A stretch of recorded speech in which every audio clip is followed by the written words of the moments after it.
Hello viewers, আসসালামু আলাইকুম। Hopefully আপনারা সবাই ভালো আছেন। তাহলে ভিভো নিয়ে আসতে যাচ্ছে নতুন একটা স্মার্টফোন, যেখানে থাকতেছে IP64 এর রেটিং দিয়ে stereo speaker, under display fingerprint, থাকতেছে 5500 এর বিগ ব্যাটারি।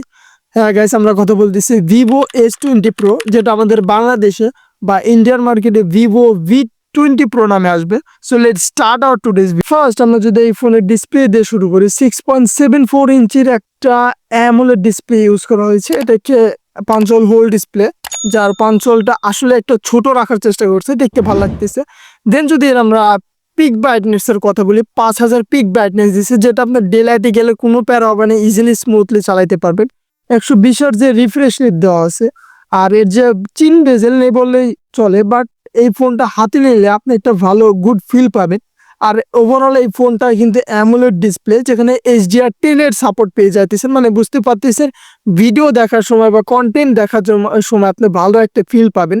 দেন যদি আমরা এই ফোনের ক্যামেরার দিকে তাকাই, triple camera set up use করা হয়েছে। পিছনের রেয়ারের যে তিনটা ক্যামেরা সবগুলোই 50 মেগাপিক্সেল, মেইন ক্যামেরা হচ্ছে 50 মেগাপিক্সেল, দেন একটা 50 মেগাপিক্সেলের টেলিফোটো লেন্স, দেন হচ্ছে 50 মেগাপিক্সেলের একটা হচ্ছে আলট্রা ওয়াইড। আর এখানে সেলফি ক্যামেরা এটাও 50 মেগাপিক্সেল ইউজ করছে। টোটাল ক্যামেরাটাই 50 মেগাপিক্সেল, যেখানে আপনারা 4K ভিডিও 30 এফপিএস পর্যন্ত রেকর্ড করতে পারবেন। 1080p আপনারা 120 এফপিএস পর্যন্ত রেকর্ড করার সুযোগ পেয়ে যাইতেছেন। ও একটা কথা বলতে তো ভুলে গেছি, এখানে কিন্তু আপনারা চাইলে OIS এর সাপোর্ট পেয়ে যাইতেছেন, মানে ভিডিও করার সময় একটা বেস্ট পারফরমেন্স পাবেন ক্যামেরা থেকে। সো ওভারঅল বিবেচনা করলে একটা ক্যামেরাতে যা যা প্রয়োজন এই ফোনটাতে আপনারা পেয়ে যাইতে। আমরা এই ফোনের পারফরমেন্স অর্থাৎ প্রসেসরের কথা বলি, এখানে মিডিয়াটেক ডায়মেনসিটি 9300 প্লাস একটা প্রসেসর ইউজ করা হয়েছে, যেখান থেকে আপনারা এর আন্তর্জাতিক স্কোর প্রায় 9 লাখের উপরে। মানে বুঝতেই পারতেছেন, যারা গেম খেলেন তাদের জন্য এই ফোনটা আসলে ভালো একটা গেমিং পারফরমেন্স পাবেন। আর যারা মাল্টিটাস্কিং করে তাদের তো কোনো টেনশনই নেই, মানে ওভারঅল একটা ভালো পারফরমেন্স পাইতে পারতেছে। দেন এটা কিন্তু একটা 5G ফোন, বলতে তো ভুলে গেছিলাম। দেন যদি এই ফোনের আমরা ব্যাটারির কথা বলি, 5500 mAh এর একটা ব্যাটারি, যেখানে 90 ওয়াটের চার্জার দেওয়া আছে, প্লাস চার্জার।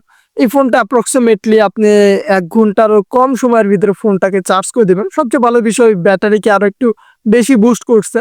দেন যদি এর আমরা স্টোরেজ টাইপের কথা বলি, UFS 3.1 একটা স্টোরেজ টাইপ।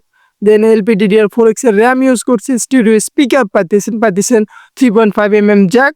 অর্থাৎ একটা আদর্শ ফোনে বা প্রপারলি ফোনের ভিতরে যেসব কন্ডিশন থাকা প্রয়োজন এই ফোনটাতে আপনি ইজিলি পেয়ে যাচ্ছেন। যখন আমাদের দেশে এই ফোনটা আসবে, এর প্রাইসটা কত হবে এখন আমি জানতে পারি নাই। যখন অফিসিয়ালি ফোনটা আসবে বা অফিসিয়ালি আসলেও আমি এর আপডেট জানিয়ে দেবো নতুন একটা ভিডিওর মাধ্যমে।